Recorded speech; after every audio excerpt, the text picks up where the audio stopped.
Of August 2023, a day when, of course, various stories are developing here in the country, including former Kakamega Governor Wycliffe Oparanya, who was arrested, or has been arrested, that is according to the Orange Democratic Movement Party, and is currently being held up at the EACC offices, and of course, Sports CS Ababu Namwamba, who is currently appearing before the National Assembly, of course, to answer to queries including or surrounding the sports docket here in the country. Remember, you can watch this bulletin live across all our social media platforms at Lookuptv on Instagram, Twitter, Facebook, and YouTube. Now we start this bulletin with the arrest of former Kakamega Governor and ODM Deputy Party Leader Wycliffe Oparanya has been arrested alongside his wife Priscilla Oparanya at the Nairobi home by the EACC detectives over graft claims.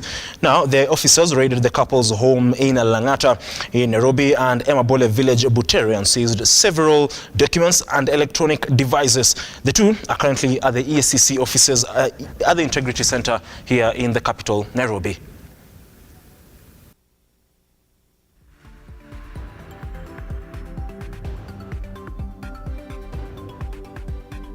Okay, moving forward, the Murang'a Governor Irungu Kenyatta has dismissed all medical superintendents in the county to allow new recruitment. The medical officers at the Murang'a District Hospital medical officers at the Murang'a District Hospital in Maragua Hospital, Kiwara, Muriranjas and Kangema have until 7th of September to, of course, surrender their positions. This follows a public outcry by the residents over poor health care services. Now, the governor also reshuffled his cabinet with an aim of maximizing results. That the future deployment of medical superintendents will have to undergo a suitability test conducted internally by a committee in consultation with the county secretary and the CEC in charge of health. To implement these changes, all medical superintendents in our level 4 and level 5 hospitals are hereby directed to step down from 7th of September 2023. The chief officer in charge of health will issue a notice tomorrow inviting applications for doctors interested to act as medical superintendents in respective hospitals. An objective suitability assessment test will be conducted, and the top 3 doctors will then undergo an oral examination before a committee to be constituted by the chief officer health and the county secretary. The successful candidate will serve for 1 year renewable term. The county has decided to make the following changes. Number 1, CEC Public Service James Gatuna moves from Public Service Department to Lands Department. Dr. Winnie has been moved from Lands to Public Service Department. Number 2, Chief Officer Angela Kioko has moved to Education. Kennedy Kehato has moved to Department of Culture, and Isaac Karoga has moved to Health Services. 3, the Transport Manager, Daniel Boro, has been redeployed to Department of Health. The new acting Transport Manager will be Frida Waivera. The officer in charge of fuel will be John Gedambo. Mushoki has been moved back to accounting duties. In the health sector, moving forward, President William RUTO has promised to build professional studios in every county to support artists. Speaking in Nakuru at the Kenya National Music Festival Winners State Concert, RUTO directed Sports Cabinet Secretary Ababu Namwamba to fast-track the creation of Creatives Bill, noting that the government is committed to providing opportunities for artists of all ages, including those in primary and secondary schools, to nurture their talents. The Presidential Commission on Music, the Permanent Presidential Commission, Music Commission, we've made a policy decision as government that we are now going to change it to the Creative Commission of Kenya. And we are fashioning the law so that we are already working on a creative bill that is going to make sure that the Creative Commission will not only have professional studios in Nairobi, but in every county in Kenya. We are going to provide for promotion of the teachers that have done this great job. Number two is that we are going to work with the two ministries to make sure that those who have done exceptionally well, we can also provide for their training within our country, as Ababu was saying, and beyond our country, because we want to give them exposure and make sure that they do better than they have done. Na niwapongeze wale wote ambao walishiriki katika festival hii ya muziki katika mashule zetu na colleges zetu zote pamoja na university. And I want to say in a very special way, congratulations to the teams that have performed here, listening, watching. What has happened here confirms to me that we have indeed not just a great nation, but we have great talent in Kenya. And I want to say congratulations. On to matters insecurity, and Jukebox Technologies companies has launched CCTV and access control to boost security in Kisii County. Regional Distributor Director Kennedy Langat noted that the youth will benefit from training in the technology and will be engaged in the installation of the equipments. Today it's a good opportunity to come to Kisii to join that roadshow in Kisii. Today we are working with our regional distributor in Kisii. He's named Jukebox Technology Limited.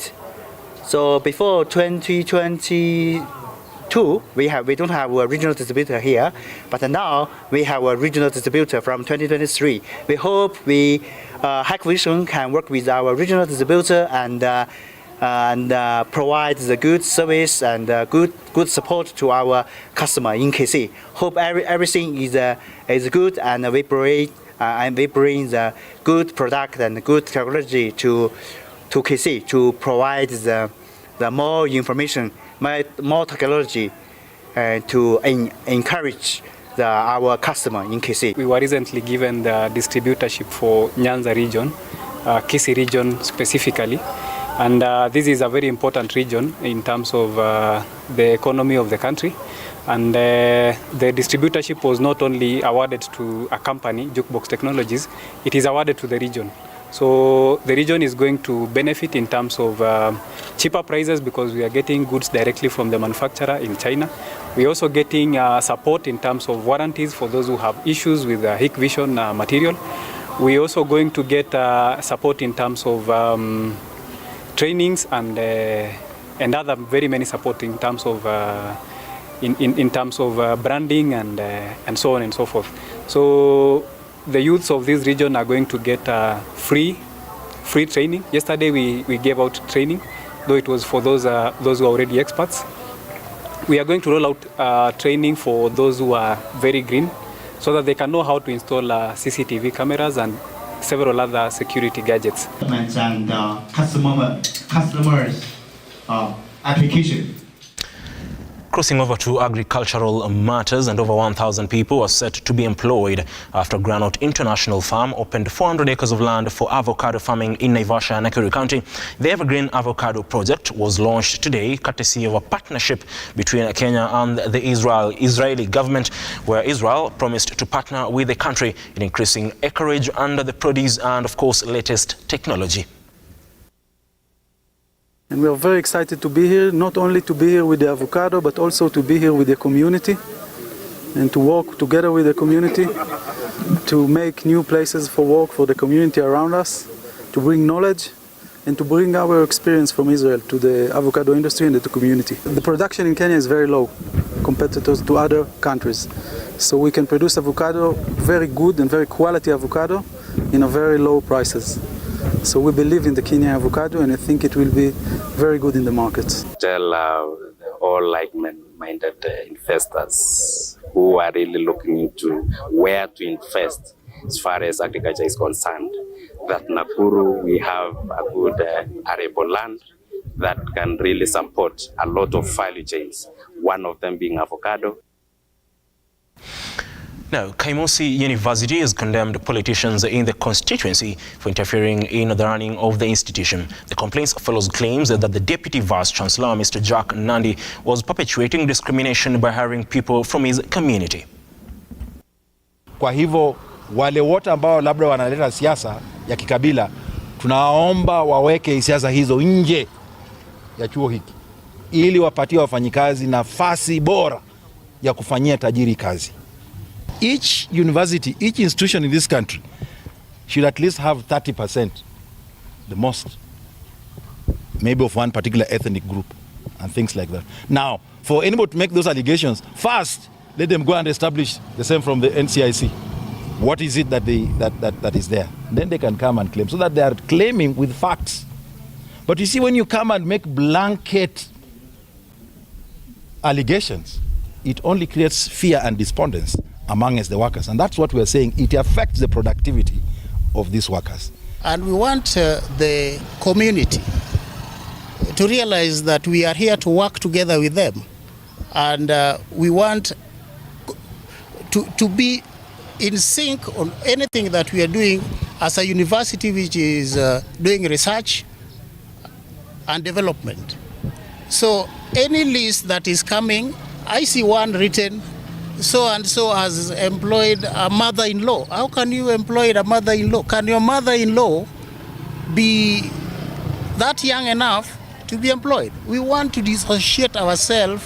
We do not have such stuff here. We as the KUSU officials, we've never seen that kind of a list that is talking of membership of our staff. Nataka mahasala waandikwe hapo kwa university, si ndio? Na mahasala ni cleaners. Nyinyi mnasikia hata kampuni ya kufagia hapo inatoka Nakuru. Na wamefuta hata watoto wenu 7. Sasa hii ni university. Iko na wafanyikazi zaidi 400. Na hii muhudu hata hatuna walimu 400. Lakini nataka mseme kutoka kwa boma ngapi mpaka kwa ngapi kuna mfanyikazi wa Kaimosi University hapa kweli.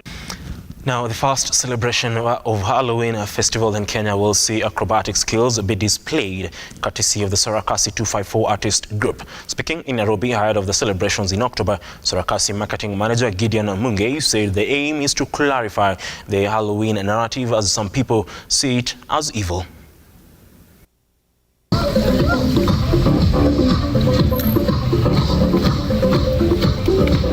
My name is Gideon Munge. I'm the marketing manager for Sarakasi. So today we decided to come in the space where the people are, because we're launching the campaign or the season for Circus. The Halloween party will be happening on 27th of October.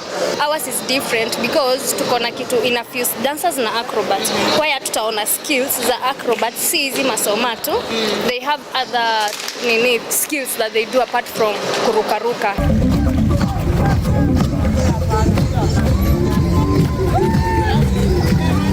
This edition is the Halloween edition, so we'll be in Halloween costume.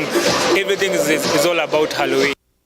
Well, those are just some of the stories that we had for you in this particular hour, but remember, we'll be coming to you with more subsequent stories regarding some of the stories that we've highlighted here, including the arrest of former Kakamega Governor Wycliffe Oparanya, and as well the, of course, appearing of the Sports and Culture Cabinet Secretary Ababu Namwamba in the National Assembly to answer to questions surrounding the sports docket and as to why no official from the Ministry of Sports did go to the airport to welcome the, of course, athletes who participated in the Paralympic Games in Berlin, Germany, and of course many other questions. Remember,